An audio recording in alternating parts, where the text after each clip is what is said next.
Okay, so this is episode 6 in my TV trope series of rambling about the Sopranos. So now we're getting to the end of season 2 and we're up to episode 11 of season 2, which is House Arrest. So the opening conversation, or the conversation they cited in the opening of this article entry is... Tony says, "You know, we're the only country in the world where the pursuit of happiness is guaranteed in writing. You believe that? Bunch of fucking spoiled brats. Where's my happiness then?" And Malfi says, "It's the pursuit that's guaranteed." Tony says, "Yeah, always a fucking loophole, right?" That kind of sums up a lot of the issues with America, doesn't it? The whole hedonistic, or whatever you want to call it, pursuit of happiness, the whole US Constitution, the interpretation of the US Constitution, whole legal loopholes in everything, the law is simultaneously too tough and yet not tough enough in a way. It's very strange, the whole situation. Anyway, that's all political, philosophical shit again, isn't it? Yeah. Which is good, but that's not quite the subject of this video series, is it? Anyway, the screenshot is of Satriali's suckling pigs. I've never seen that before, of the side outside, yeah. And we get a bunch of characters here, which is very sad if you consider the context of the end of the series. There's only Paulie left right at the very end, and this is it. So this is a largely kind of junior episode, to a large extent, where he gets his hand stuck in the sink. I think that's after he tries to make... Is this after he tries to make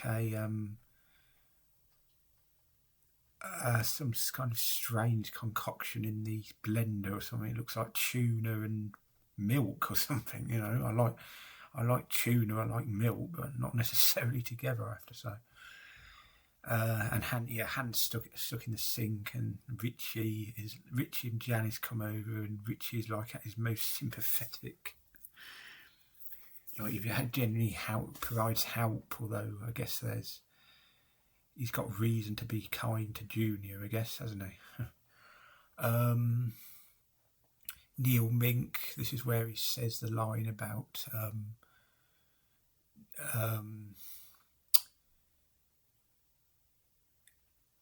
in a midlife crisis, Tony, you can talk to me, or something. That's a great line on his part. I think this is where Malfi. This is where Malfi has a drinks in between sessions. It's kind of regretting that she took Tony back. And this is a scene where we see her son Jason, and there's a whole argument about smoking in New Jersey. And, apparently it's legal at this point in restaurants. But yeah. Yeah, well, I think it differs. Probably still differs from state to state, doesn't it? As most of these things do in America. But yeah. What else we got? This, as I said in my previous episode, this is kind of a filler episode before the final two, which we'll get to. We've got a wham line in it though, so let's look at that.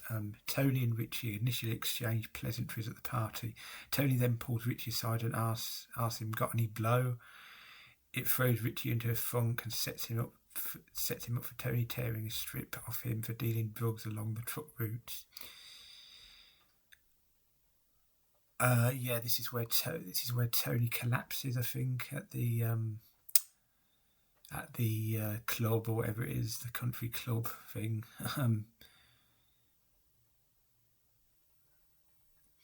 Yeah.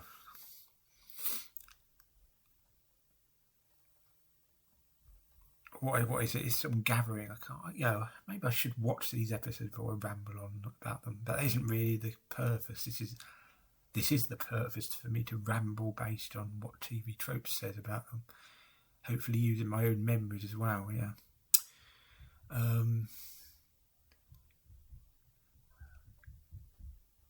Death glare. Oh yeah. Death glare is something that I made an edit to another troop on another work where I mentioned a death glare, but I didn't put the link properly linked to it, so maybe I should do that in a bit after I've done this. Anyway, he's back. Tony and his crew are all jubilant smiles and jokes the moment he sets foot in Satriano's near the end of the episode, yeah. Because he's been doing a lot of other things, hasn't he, in this episode.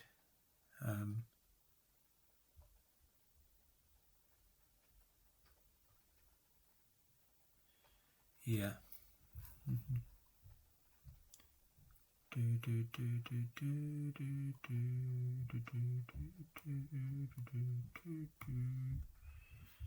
Marshall McLuhan and philosopher. Yeah, we were talking about philosophy a bit earlier, weren't we? Canadian philosopher Marshall McLuhan. 7. Is that in this episode where he mentions that? Watching 7, yeah.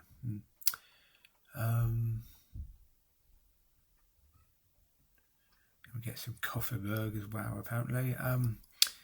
Yeah, so not the most memorable episode, but even this is a great thing about The Sopranos. Even in the lesser episodes, there's a lot of great moments, which we've kind of gone over. Yeah. Is there There's no extra pages for these. I might. That's another thing I might do. Like add extra pages. The last few episodes haven't had extra sub pages on their entries. Yeah, I might do that later or something, yeah. So let's go on to the Knight in White Satan Armour, episode 12. And the line is, those who want respect, give respect. Tony Soprano. And we get Janice and Richie, of course, the defining scene in this episode.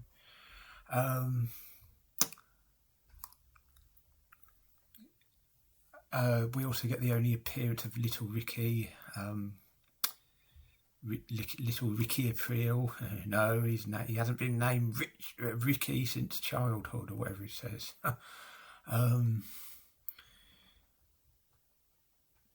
Yeah, I mean, obviously suspected of being gay because he's a ballroom dancer. You know, the mob kind of would tend to jump to such conclusions. Yeah, so that's at least 3 characters in this season: Little Ricky and Matt and Sean, who are suspected of being gay. You know, they're sort of the same age. In fact, they're all 3 are kind of the same age, and they're all kind of similarly, you know, not hideous to look at, shall we say, unlike most male characters. Yeah. So yeah, we get a huge build up with in the earlier parts of the episode with the whole wedding or the engagement with Janice and Richie. One of those weddings that never happens. Like Christopher and Aid and such like.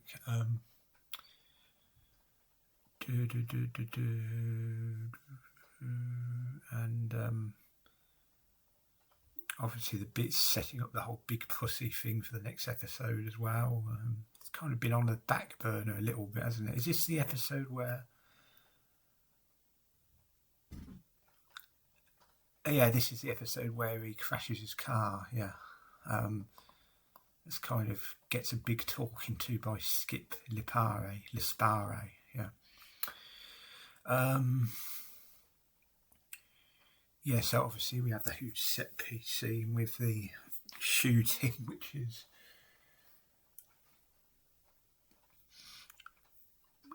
brought on by Janice being brought on after kind of the most sympathetic Janice moment where she kind of stands up for little Ricky being gay. You know, it wouldn't be a bad thing, as it says here. Yeah, and then we get the whole just out of nowhere, more or less, shoots him, and then the whole sequence with she phones Tony, and Tony's thinking that, well, he's got a hit out on Richie, of course, first of all, because Junior has basically sold him out to Tony, or giving him up to Tony, and so basically Richie has a more or less has a hit out on Tony, who was in the process of overthrowing Tony, so Tony has no choice but to get rid of Richie after getting that advice from Sil. Yeah, sort of entanglements here, isn't there? And that's Albert Verisi doesn't support Richie's coup attempt. Albert Verisi doesn't support Richie's coup attempt. Yeah. Yes, there's also the whole Carmela thing in the background where she's pissed off at Tony because she kind of knows about his Gumar situation, and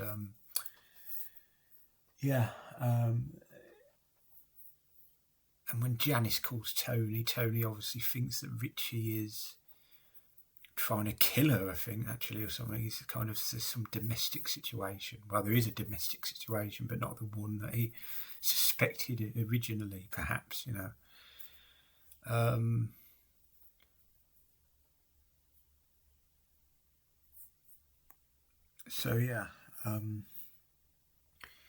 Christopher and Furio come over, and then there's another phone call in the middle of that where Carmela calls him, and she's almost disappointed that Tony answers because he almost wanted to be right about her suspicions.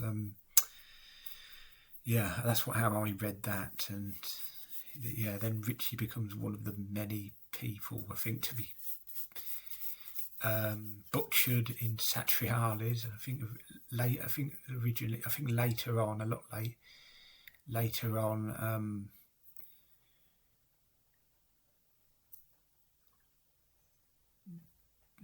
basically Sil puts a stop to that. I think after the Fat Dom thing, he says, "Well, we're not doing that anymore." Something, too much DNA. And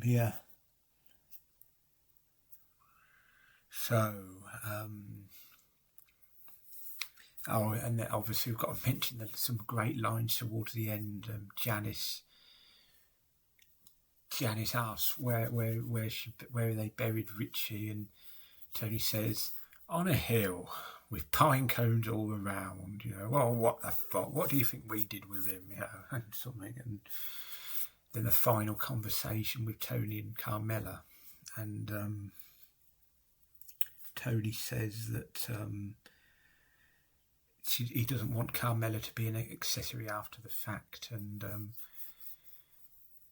Carmela asks him to do something fairly mundane involving Meadow or AJ or something, and Carmela says, "Well, if I have to do it, Tony, I just might commit suicide." And then you get the song "The Bad Thing's Gone Away" by Eurythmics, I think, isn't it? Yeah. It's one of the great ending songs, because you don't know who it's referring to, whether it's referring to Richie or Janice or both. But, well, probably both. You've got to assume, haven't you? But, yeah.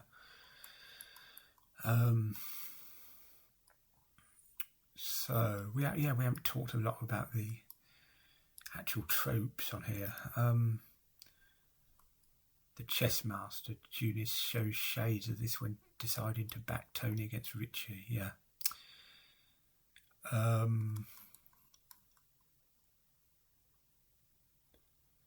Politically incorrect villain. That's a whole little Ricky conversation.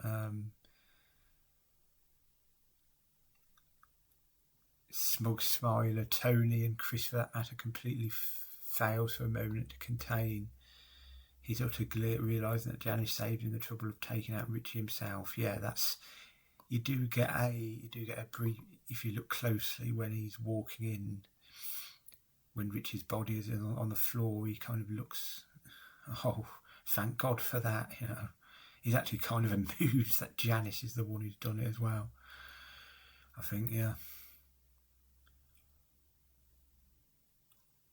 Yeah, that's obviously one of the great episodes of the entire series. We haven't. Your mileage may vary. Tab here. Oh, quite a few things on it. Won't read all of them, but nightmare fuel. As much of an arsehole victim as he was, Richie's corpse being disposed of in such a gruesome manner and chopped up in trash bags is both nauseating and unsettling.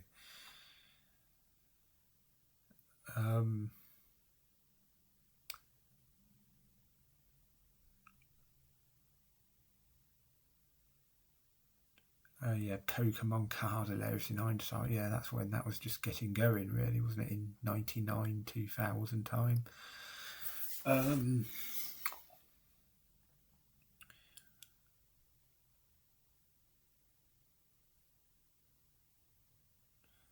Catharsis factor after seeing Richie spend an entire season being a sociopathic jerk, as it's hard not to cheer at Janice of all people clipping him. Yeah. We've got a video example on the other tab, separate tab. Yeah, it's got at the bottom as well. Oh, we've got quite a few. It looks like it's interesting, you know.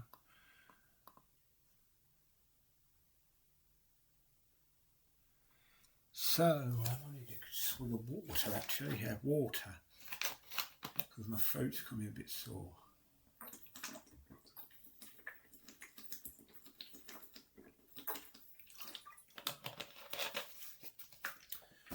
I don't usually do as much talking as this.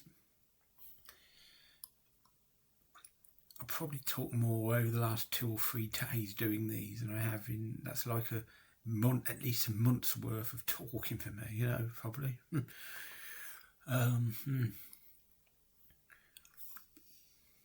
Yeah, other than, you know, mumbling to myself occasionally, kind of thing. Yeah. So, Funhouse, final episode, season 13 of season 2. Conversation between Big Pussy and Tony. So Big Pussy says, "You know that acupuncturist down in Puerto Rico, 26, tell you this broad, her ass was the second coming. Never wore panties, brushed her teeth with this shit. Every night she'd drink me under the fucking table. And I'd eat her out when I was down there." Yeah, that's... And Tony says, "Hey, Puss, did she even really exist?" Exist, yeah.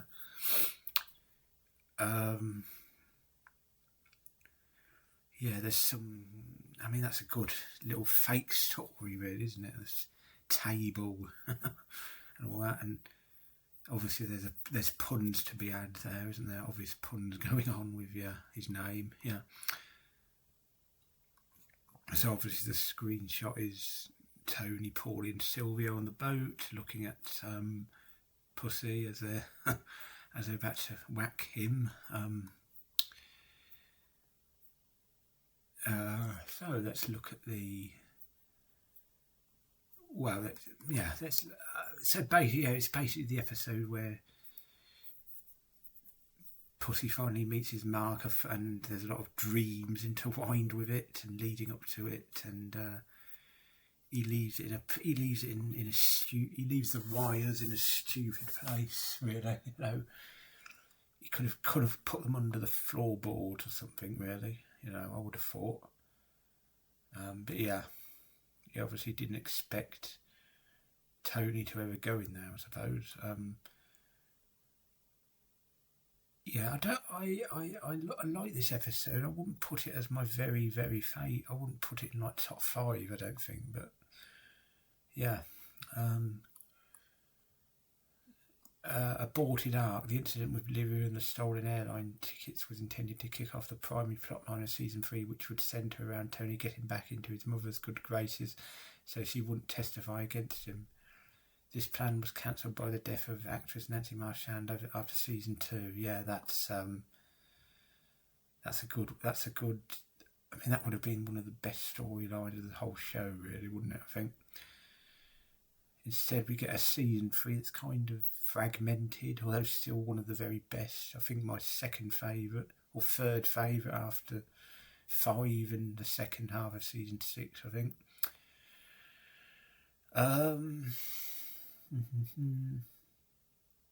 So, what else we got?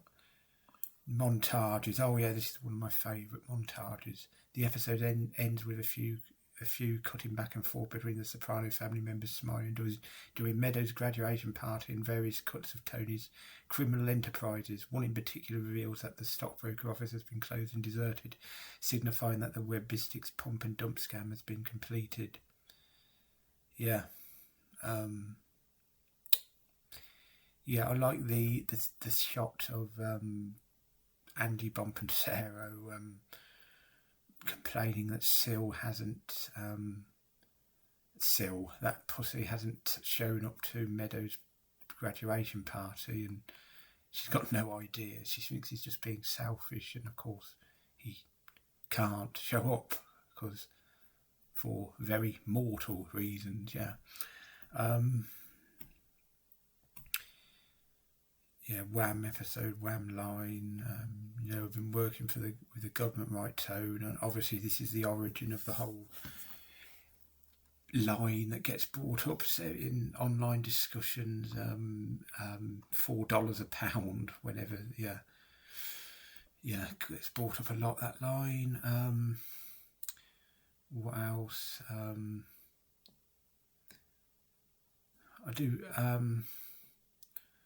What else have we got? Oh, the whole Davey Scatino thing here as well, of course, the whole last time we see him. Tony apparently gets his food poisoning from a chicken vindaloo, and there's a whole argument about butter ghee and Indira Gandhi's funeral and all that, and yeah, that's a good kind of argument they have with Artie, and yeah.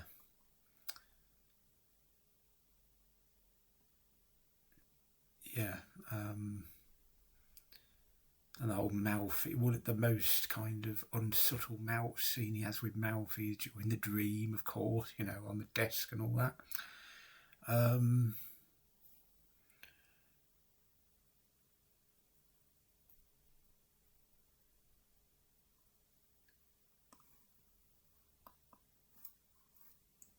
Yeah, so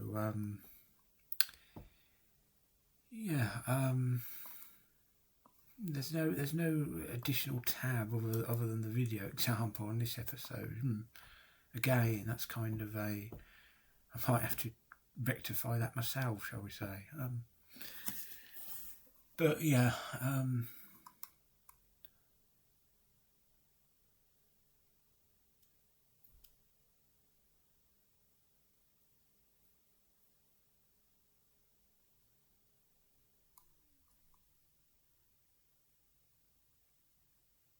So yeah, I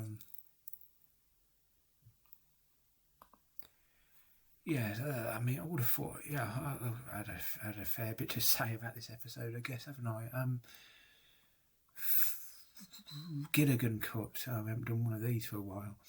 Artie and Carmela witness Tony run to the bathroom to vomit and fart. Artie insists he feels bad for Tony, despite Carmela's accusations that he was being innocently insensitive. The next scene is a big pussy lying in bed about to take a phone call from Artie and not looking any better than Tony, despite not having food poisoning himself. Yeah. And he finds it in his cigar box, the wire, yeah. Oh yeah, Through and Through by the Rolling Stones, the leitmotif plays over montages that open and close the episode. Yeah, that's one of the great musical choices as well, along with the riff mix, The Bad Thing's Gone Away, previous episode.